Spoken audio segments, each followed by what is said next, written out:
Welcome back to Q&A Anime. You're here with Kadir and Akil, and today we are discussing One Piece chapter 1042. That's right. Make sure to like, subscribe, hit the bell for notifications as updates. Let's get into it. So, major plot points in this chapter. Listen, this first one, I don't even know if we can call it major, bro. It happened. X-Drake getting his sneak attack on CP0, you know, and talking about enacting his own justice. Quickly taken down. After that, boy gets beaten again. Oh my lord! I don't even know.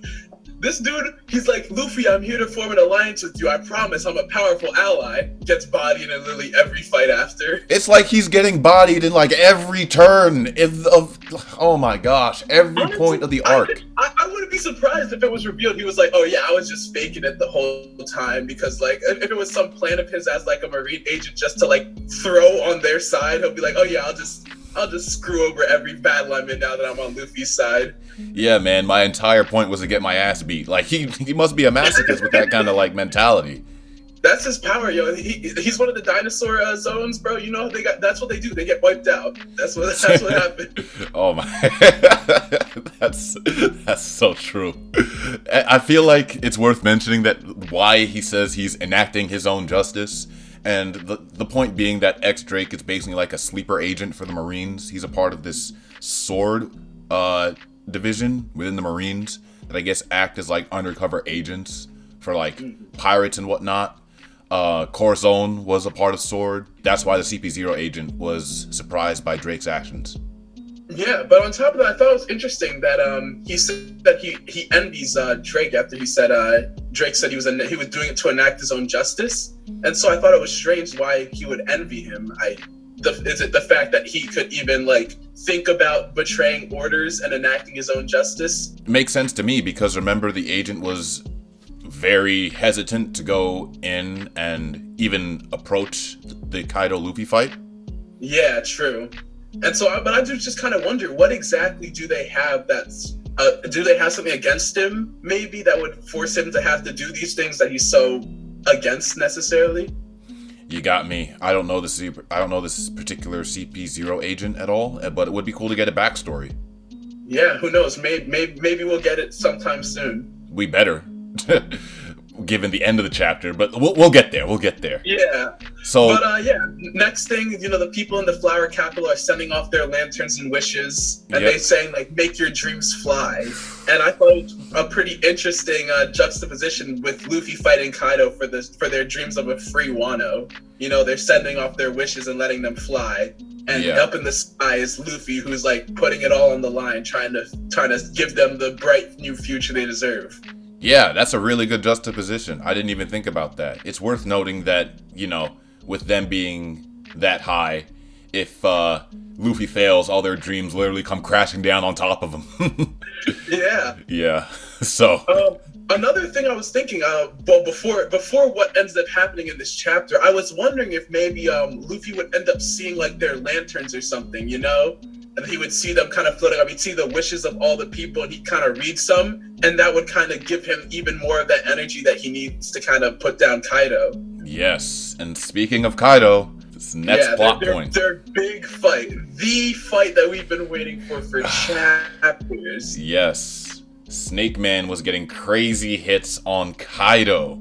Crazy hits. And I just want to talk about, like, at this point, like, at first I wasn't even that impressed because I had been seeing Luffy getting hits on Kaido, but I still gotta remember, this is Kaido.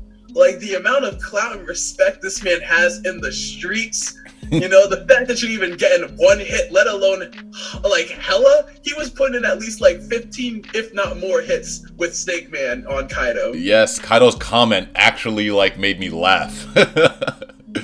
He's like, he's altering the trajectory to whim? Rudder can't do this. Yeah, and it just kind of ties into more about what we know about, like, the hidden truth behind the powers of Luffy's Devil Fruit. Like, what is it truly?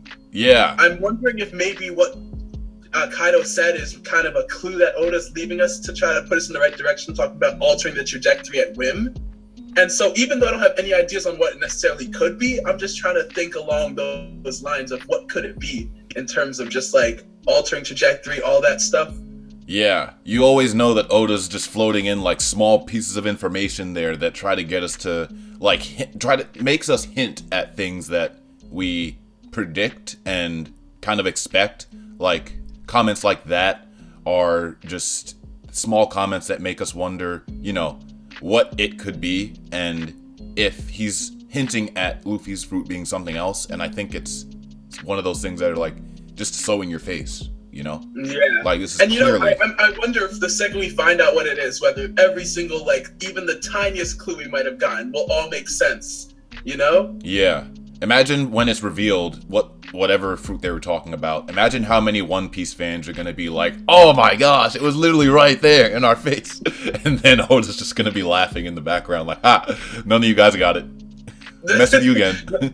My thing is, I was wondering, I'm like, imagine somebody got not even, because I know the devil fruit looks the same, but imagine somebody got a tattoo of the name of it, like the Gomu Gomu no Mi on their body, and then finds out that the devil fruit Luffy has is actually called something completely different. Oh man, I would be sick. This whole time people have been like, oh yeah, Gomu Gomu no Mi. Everyone thought it was the Gum Gum fruit, and now it could be something completely different. And I'm just wondering, will it be something that, even looking back to his, fights back in the beginning in the East Blue, will, things start to make sense even more about how things went down over there? We'll see. Snap. Yeah, we will see. We're getting too far off track with the theories. Yeah. So let's go touch on the new drunken forms we got to see. So we see the flirty drunk form, and the thieving drunk form. The flirty drunk form was hilarious. I really liked that. He was getting punched. He's like, yo, cut it out. It hurts. Stop it. And then he goes into flirty drunk crazy. He's like, stop it, you. I just imagine, in the anime, just kind of flirtingly telling someone, I imagine how, a girl who's, blushing would say it, you're getting too many compliments. Oh, stop it. Yeah, he's winking at Luffy, kind of. And you kind of mentioned here that Kaido stole the idea behind Snake Man's attacks and emulated it after only observing it for a short period of time. So yeah, that's pretty sick. Yeah, it just goes to speak to Kaido's battle prowess in the sense that he's seeing this attack for the first time and it's just started to comprehend it and then immediately emulates it into his own Devil Fruit attack. Yeah. So Kaido's capable of using Future Sight on the level of Katakuri, maybe even better.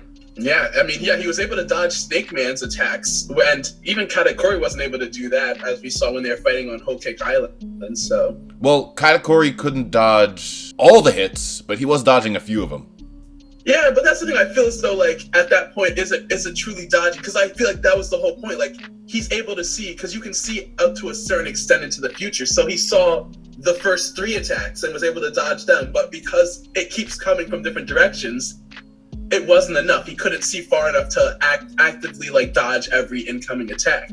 True. And so I'm wondering the extent of how far in the future could Kaido see with his observation haki that allows him to even dodge Snake Man fully. Snake Man Hydra on top of that, which was I assume a new form, either using Conqueror's haki or with more punches. I'm not even sure, but it was definitely a higher level than the one that was being thrown at Katakuri. True. And with the elasticity of Luffy's rubber and Snake Man, the longer it stretches, the faster it gets, which means the more powerful the strikes.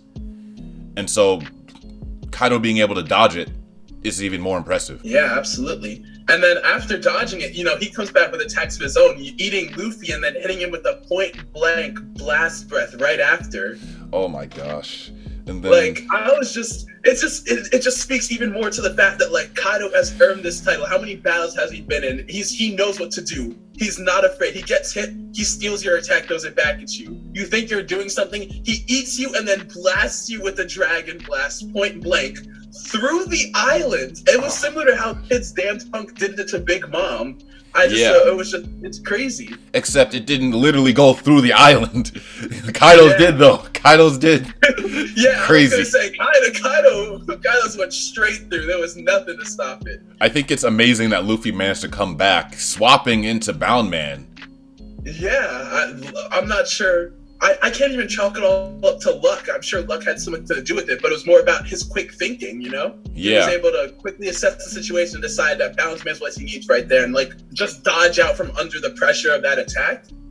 Yeah, but you know that Luffy didn't come out unscathed. Like, he definitely took like a lot of damage taking that hit from point blank range. Yeah, and he even talks about how he's running out of energy and this is his last gear forth and how he's going to be giving it everything he got before he runs out of power. Yeah. And time. And then when they get... continue. I was gonna say, once he's gone, once he's done out of that form, he needs the 10-minute cooldown before he's able to do anything again. So if Kaido ends up catching him during that time, it's over. It's over. And then when we get back to that clash of like Kaido versus Luffy, they start spouting off, you know, their ideals. So, you know, Kaido's has more rationalization, a bit more rationalization than Luffy. Even though I think it's funny that Kaido says winners shouldn't need rationalizations. But one of the things he mentions about the people of Wano being used to defeat, they're either weak pacifists or content to die for the sake of honor, and that they're just losers trying to cover up the stench of their failures. That's some heavy stuff. Yeah. I know, dude. Such heavy criticism, and I know that Luffy is hated to hear that, especially because not only has he been with the samurai who are going to free Wano for a while, since back pre-Dressrosa technically, since not Thriller Bark, Punk Hazard. Punk Hazard, that's what it was. Yes, since Punk Hazard, yeah. And so he's been with them. He's grown with them. He's like learned about their plight. He's been helping them. He's met the people of Wano. He's grown attached to them, and so the fact that hearing Kaido, who's decimated these people and their land, to just say such terrible things about them, I could tell must have like made him even more furious than he already was. Oh, you know it. Luffy being the good guy, I mean, he's just saying what's right. The people of Wano will starve with you here, so I gotta get rid of you, and the samurai are strong. He's gotta, like, stick to his guns at this point. Yeah, absolutely. And I think a lot of it comes down to like their different views on what strength is. For Kaido, like what strength is, it means like being able to crush your enemy completely. So he could never view the samurai as strong because he doesn't understand that another aspect of strength is being able to sacrifice for others. Like that is an aspect of strength. You know, the fact that Odin was willing to sacrifice himself for his retainers, the fact that he was willing to sacrifice his pride for his people, that's an aspect of strength that Kaido doesn't understand. And so, as far as he's concerned, he could never view them as strong. Yes, and that's something I definitely want to circle back to when we get to the end of the chapter, so hold on to that thought for sure. So, Luffy quickly shuts him up with the Supreme Kong Gun. I really like this attack. It's coated with Conqueror's Haki, extra wallop. You see Kaido's head like fly back. It was great. Honestly, I thought maybe there he might have ended up getting the dub, you know, just fully knocking him out. And I thought it was possible, you know. I thought maybe that was the moment I saw Kaido's dragon body fall. Yeah. And then Luffy's like quickly, like he's like, during this time I need to keep striking. I don't have any chance to lose. But before he can even get the chance, Kaido's already back up and retaliating. That's why he's a Yonko. Yeah, like that roaring thunder Bagua. I mean, we haven't seen that form yet. I don't think we've seen Thunder Bagua, but I don't think we've seen roaring Thunder Bagua. And obviously, it's much stronger. Unlocks a new form of Kaido that we haven't seen before. Well, a new drunk phase. The homicidal drunk phase, and you can tell, like you could see the murder in his eyes when he turns around after hitting that. Exactly. And you know, Luffy was knocked down, you know, I saw some blood coming off him. He was even struggling to keep the air inside so he doesn't lose any power off of Bound Man. And I thought it was possible that Kaido was gonna just homicidal drunk. I thought maybe he was gonna move so quickly and ruthlessly that it might have really been the end for Luffy. Yeah, but at least Luffy's capable of taking those hits now. Yeah, I was gonna say he's not going down the way he was before. His new understanding of coding with Conqueror's Haki is definitely helping him so much in this fight. Yeah, it's great seeing how much Luffy's like progressed throughout this arc, and how he's now able to go toe to toe with Kaido, even though, well, I guess we'll just get into the end here. They give for their final attacks, and Luffy even says, "One more shot. If this isn't enough, I'll lose." And then right before they're able to clash, you know, it was so big. I was reading up to it. It's like that moment. These are like the moments we always see in every arc. You know, Luffy lost a couple times against a villain. He gets his run back. He loses again. But you know, in this moment where everything's on the line. He's like, if I can't finish it here, it's over. Those are the moments when he shines through. He always ends up coming through. His attack ends up being a little bit stronger than his enemies, and he ends up getting the dub. Yeah. But this time, before they can even clash, we see that same CP0 agent that X-Drake couldn't handle come up. And he doesn't even attack Luffy. I have reread the chapter a few times, like that specific part, just to fully understand. He grabs Luffy to distract him in that split second when he's about to hit Kaido. He iron bodies to protect himself and kind of put Luffy between a rock and a hard place. And then he lets Kaido's full force attack smack Luffy into the ground, dude. Yes. Oh my gosh. Luffy took that full hit. And he wasn't even able to defend against it because he was distracted. Exactly. That split second where he looked away, and it gave Kaido flashbacks of Odin, because yet again, he was gearing up a big attack against an enemy he was incredibly happy to have found to fight, a worthy opponent. Yes. Like that scene from Kung Fu Dragon, our battle will be legendary. But instead of ever getting the legendary battle he wants, and maybe the L that he's been looking for his whole life, Kaido gets yet again a fight interfered with by someone else. And that look on his face, as he realizes what happens, because he even thinks in his head as it happens, he's like, so CP0? And then he just smacks Luffy down, and he looks like he's about to snap. There's a madness behind his eyes that is crazy. Yes. Oh my gosh. I felt so bad for Luffy in that moment and Kaido, because I don't even know how the fight's going to continue. Like, what's going to continue to happen? I think what's going to happen is Kaido's about to beat the shit out of the CP0 agent. There's no way Kaido's going to be able, especially because he's drunk too, like, there's no way he's going to be able to just let it slide that he lost yet again another once in how many years? Like, how long had he been waiting for an opponent like Odin? You're right. You're absolutely right. And I guess the question on everyone's mind is Luffy finished, With that last hit, literally took Kaido's full force, point blank range, and he wasn't coding himself. At least I don't think he was, because he got distracted by the CP0 agent, so he definitely wasn't able to defend against it properly. So he was already nearing the end of his Gear 4th form. It makes me wonder what's going to happen. Yeah. I'm not sure. Honestly, I'm kind of hoping that maybe we'll get to see this moment where Luffy just took an attack on a level he's probably never taken before, with no kind of real defense, or because normally even when Luffy's taking a hard attack, he's conscious, he's not distracted. And I'm wondering if maybe something like this might end up pushing Luffy to awaken his devil fruit. And since we now know that it's something that we don't know, I'm even more intrigued to see what that could be. Imagine Kaido and the CP0 agent are fighting because Kaido's mad, and we just kind of see Luffy kind of rise up, and he's just kind of on a whole new level of cold off this devil fruit awakening. I mean, I'm hoping at the very least, because honestly, between Luffy and Zoro, what's happening? The top two on the Straw Hat team are both out of the count right now. Yeah. Oh my goodness. Oh man. But that was a good thing that you mentioned there, Akil, with Luffy possibly coming back with the awakened form. Yeah, I mean, I'm hoping at least. I'm just, at the very least, I'm hoping he's not truly done yet. Yeah. I mean, at the end of the day, it's all Drake's fault. So it is all Drake's that's fault, gonna be that's the number one thing you should take away from this fight, is that it's Drake's fault. Everyone on the Straw Hat crew has to run the ones with Drake for his. All right, unacceptable. Yeah, unacceptable. There was one thing that I wanted to circle back to, where you were mentioning that Kaido couldn't understand the aspect of strength, but that of being willing to sacrifice yourself for others. Yeah. I was gonna mention that I felt Luffy was sacrificing himself, but in the final scene, it wasn't that Luffy was sacrificing himself, it's that he was distracted. And then Odin was also distracted, because it looked like Momo was being taken, and that angered Kaido to no end. So, you remember how Kaido killed the woman that pretended to be Momonosuke? Kaido's definitely going to kill the CP0 agent. I am willing to put money on that. That's going to happen.